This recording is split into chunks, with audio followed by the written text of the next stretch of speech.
का next topic है वर्ण विक्षेपण।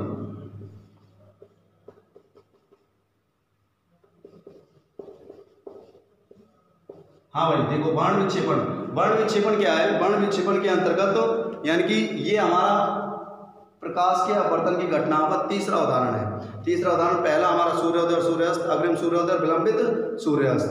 दूसरा हमारा पूर्ण आंतरिक परावर्तन और तीसरा हमारा है वर्ण विक्षेपण। वर्ण विक्षेपण की घटना बिल्कुल साधारण है कि जब कोई प्रकाश की किरण किसी कांच के प्रिज्म पर, यह हमारा प्रिज्म, कांच के प्रिज्म पर कोई प्रकाश की किरण हमने क्या की? आपतित करते, तो आपतित प्रकाश की किरण, यहां पर वही अपवर्तन की घटना होती है। तो यह प्रकाश की किरण अलग अलग 7 रंगों में,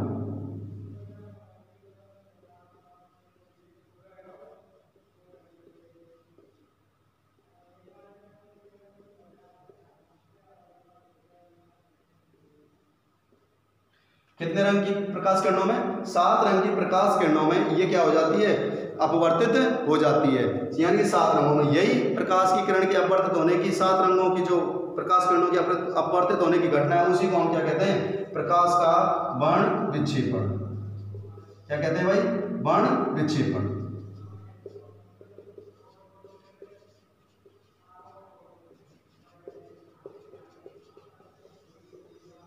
क्या कहते हैं इसको?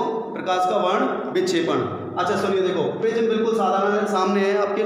तो प्रिज्म पर देखो, ये प्रिज्म होता है एक, यानी कि जिस पर प्रकाश की, कांच का आपने कभी को देखा हो, जैसे झूमर वगैरह देखे हो, झूमरों में जो लगे होते हैं षटकोणीय आकार के, पंचकोणीय आकार के, तो वो हमारे प्रिज्म जो कांच के, सामान्यतः कांच के होते हैं और कैसे होते हैं? पारदर्शी होते हैं, जिनसे कोई प्रकाश की किरण अगर डाली जाए तो वो प्रकाश किरण उसके क्या निकलती है? आर पार निकल जाती है।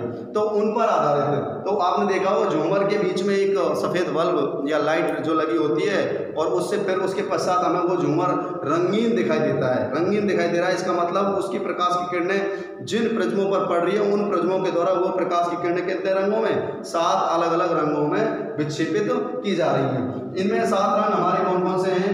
बी, IB,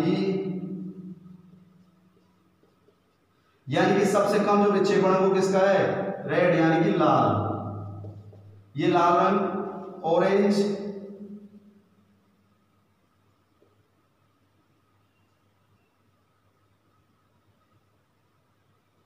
ये हमारा लाल, और ये हमारा सबसे जो ज्यादा विक्षेपण है वो किसका है? वॉयलेट, यानी कि बैंगनी, जिसको हम इस तरीके से विभिन्न की ओर, इस आधार पर ये जो स्पेक्ट्रम है, सप्तरंग स्पेक्ट्रम, यानी कि सप्त स्पेक्ट्रम, यानी रंगों का, 7 रंगों का समूह, ये स्पेक्ट्रम हमें प्राप्त होता है। तो इन्हीं 7 रंगों की प्रकाश किरणों के समूह को, स्पेक्ट्रम, एवं इस घटना को हम क्या कहेंगे? वर्ण विक्षेपण। अगर इसका और एक अच्छा उदाहरण आपको देखना है, तो जैसे कि हम वायुमंडल में इंद्रधनुष को बनते हुए देखते हैं। किसको बनते हुए देखते हैं? इंद्रधनुष को। तो इंद्रधनुष में भी इसी तरीके से वहां पर आपने देखा होगा, जब बरसात हो जाती है, वर्षा होने के पश्चात प्रकाश की किरणें किस पर? उन बूंदों पर पड़ती हैं जो वायुमंडल में शेष रह जाती हैं। वो बूंदें प्रिज्म की तरह ही व्यवहार करती हैं। वो बूंदों पर जैसे एक श्वेत प्रकाश की किरण डलेगी, तो वो बूंदें उस प्रकाश की किरण को सूर्य के ठीक विपरीत दिशा में अलग 7 रंगों में क्या कर देती है? विक्षेपित कर देती है। तो वो एक स्पेक्ट्रम वहां पर तैयार हो जाता है, और वही 7 रंगों का स्पेक्ट्रम वो हमारा क्या कहलाता है? इंद्रधनुष।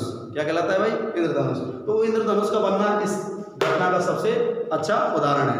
तो वर्ण विक्षेपण की घटना भी किस पर आधारित है? अपवर्तन पर, प्रकाश के अपवर्तन। यहाँ पर भी तो प्रकाश किरण क्या हो रही है? अपवर्तित हो रही है। साधारण सी परिभाषा हम बोलेंगे कि जब सूर्य प्रकाश की किरणें किसी कांच के प्रिज्म से होकर गुजरता है, तो उस प्रिज्म से निकलने वाली प्रकाश किरणें अलग अलग 7 रंगों की प्रकाश किरणों में अपवर्तित हो जाती हैं। तो 7 रंगों की अपवर्तित प्रकाश किरणों के समूह को तो हम कहते हैं स्पेक्ट्रम, और इस घटना को कहेंगे हम वर्ण विक्षेपण।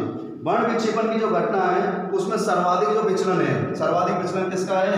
इस बैंगनी रंग की प्रकाश किरण का है सर्वाधिक विचलन, और सबसे जो कम विचलन होता है वो लाल रंग की प्रकाश किरण का होता है। किसका होता है भाई? लाल रंग की प्रकाश किरण का। अगर हम कहें तो इस रंगों का जो हमारा समूह है वो इस तरीके से, इसको हम इस तरीके से भी लिख सकते हैं, बेजानी हपी नाला, ये भी हमारा एक क्रम है कि यानी कि ब से बैंगनी, जा से जामुनी, नी से नीला, हा से हरा, पी से पीला, ना से नारंगी और ला से लाल। ये हमारे 7 रंगों का वो क्रम होता है जिसको हम इंग्लिश में यहाँ भी रेड, लाल, ऑरेंज, नारंगी, येलो, पीला, ग्रीन, हरा, ब्लू, नीला, नीला और इंडिगो यानी कि जामुनी। ये हमारे उन 7 रंगों का प्रकाशकरण समूह है। इसको आप अच्छे तरीके से इस छोटी सी ट्रिक्स के आधार पर भी आप याद कर सकते हो। बेजानी अभिनाला हिंदी में और इंग्लिश में विबग्योर, BIBGYOR। ये 7 रंगों के प्रकाशकरण का जो समूह है यही कहलाता है स्पेक्ट्रम। और ये जो संपूर्ण हमारी घटना हुई है ये हमारी घटना कहलाती है वर्ण विक्षेपण, जिसका एक मैंने आपको सबसे अच्छा उदाहरण आपको बताया। वो उदाहरण है आपका कौन सा?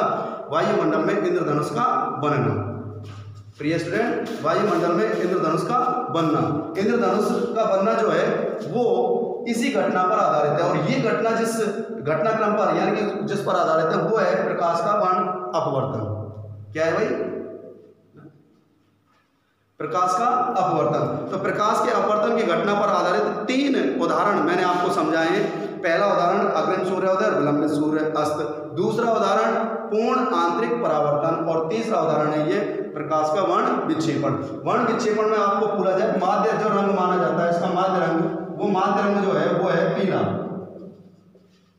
क्या है भाई? पीला। माध्य जो रंग है वो क्या कौन सा है? पीला। और ये रंगों का जो क्रम होता है वो इस तरीके से होता है। इन रंगों में अगर आपको पूछा जाए कि सबसे ज्यादा विचलन किसका है, सबसे ज्यादा जो विचलन है वो बैंगनी रंग के प्रकाश किरण का, सबसे कम जो विचलन है वो लाल रंग के प्रकाश किरण का। ठीक है। इसी से संबंधित 2 छोटी छोटी परिभाषाएं हैं आपकी। एक तो है प्रिज्म कोण और एक है आपका विचलन कोण। देखो समझ लो, ये दोनों परिभाषा। प्रिज्म कोण किसे कहते हैं? जो हमारा प्रिज्म होता है उसके 2 पार्श्व फलक, चाहे देखो ये फलक और ये फलक, इनके मध्य बना कोण ये हमारा कहलाता है प्रिज्म कोण। इसी प्रकार ये फलक और ये फलक, इसके मध्य बना कोण ये हमारा क्या कहलाता है? प्रिज्म कोण। यानी कि किसी प्रिज्म के 2 पार्श्व फलकों के मध्य बना कोण हमारा क्या कहलाता है? प्रिज्म कोण कहलाता है। ये तो प्रिज्म कोण की परिभाषा हो गई। बात करें हम विचलन कोण की, तो विचलन कोण यानी कि आपतित प्रकाश की किरण और अपवर्तित प्रकाश की किरण के मध्य बना कोण, यहां पर सबके लिए अलग अलग है, तो के मध्य बना कोण वो हमारा कहलाता है कौन सा? विचलन कोण। तो सीधी सी परिभाषा है। प्रिज्म कोण के लिए बात करें तो किसी प्रिज्म के 2 पार्श्व फलकों के मध्य बना कोण वो तो कहलाता है हमारा प्रिज्म कोण। और विचलन कोण कि वो आपतित प्रकाश की किरण जो प्रिज्म पर आपतित है, आपतित प्रकाश की किरण और अपवर्तित प्रकाश की किरण के मध्य बना कोण वो हमारा कहलाता है विचलन कोण। अब मैं आपसे पूछूं कि किस रंग की प्रकाश की किरण का विचलन कोण का मान सबसे अधिक है और किसका सबसे कम है? तो सबसे अधिक तो किसका है? विचलन कोण का मान सबसे अधिक बैंगनी का। किस रंग की प्रकाश किरण का है? बैंगनी का। और सबसे कम किसका है? लाल रंग के प्रकाश किरण का विचलन सबसे कम होता है। ठीक है। तो ये हमारे कौन सी घटना? प्रकाश का वर्ण विक्षेपण, जिसको हम अच्छे तरीके से आपको मैंने बताया है कि भाई वर्ण विक्षेपण क्या है। तो वर्ण विक्षेपण आप समझ गए होंगे कि वर्ण विक्षेपण एक ऐसी घटना है जिसमें किसी प्रकाश स्रोत से प्रकाश की किरण किस पर आपतित की जाती है? प्रिज्म पर। और प्रिज्म पर आपतित करने के पश्चात वह प्रकाश की किरण अलग अलग 7 रंगों की प्रकाश किरणों के समूह में वो क्या हो जाती है? अपवर्तित हो जाती है। 7 रंगों के प्रकाश किरण के समूह को तो बोला जाता है स्पेक्ट्रम। क्या बोला जाता है? स्पेक्ट्रम। और इस घटना को बोला जाता है वर्ण विक्षेपण। ठीक है भाई। अगर इसमें पूछा जाए कि वर्ण विक्षेपण की घटना में कौन है सबसे अधिक, कौन सा रंग विचलन हो रहा है? बैंगनी का। और सबसे कम किसका हो रहा है? लाल रंग का। ठीक है। अगर आपसे ये परिभाषाएं पूछी जाए प्रिज्म कोण और विचलन कोण, तो प्रिज्म कोण तो कहते हैं प्रिज्म के 2 पार्श्व फलकों के मध्य, चाहे वो ये फलक हो, चाहे वो ये फलक हो, चाहे वो ये फलक हो, कोई फलक हो, सभी के मध्य बना कोण हमारा क्या कहलाता है? प्रिज्म कोण, और विचलन कोण आपतित प्रकाश की किरण और अपवर्तित प्रकाश की किरण के मध्य बना कोण, ये हमारा कहलाता है विचलन कोण। आपसे पूछ लिया जाए वर्ण विक्षेपण में विचलन कोण किस प्रकाश किरण का सबसे अधिक है, सबसे अधिक तो है बैंगनी का और सबसे कम किसका है, लाल का। और इस घटना के अनुसार जो माध्य रंग हमारा कहलाता है वो कौन सा रंग कहलाता है, पीला।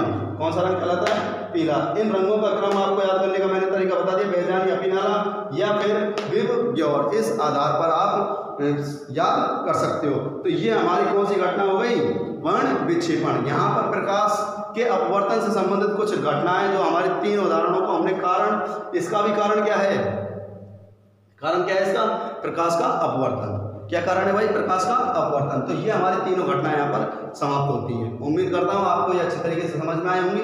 आपको इन तीनों घटनाओं को अच्छे तरीके से वीडियो द्वारा समझना है और बाकी आपको नोट्सों से अच्छे तरीके से लिखना है। ठीक है प्रिय स्टूडेंट, अपनी पढ़ाई को रेगुलर रखें। जितने भी नोट्स आपको दिए जा रहे हैं उन नोट्सों को साथ के साथ अपनी कॉपी में साफ सुथरे अक्षरों में लिखते रहें। धन्यवाद।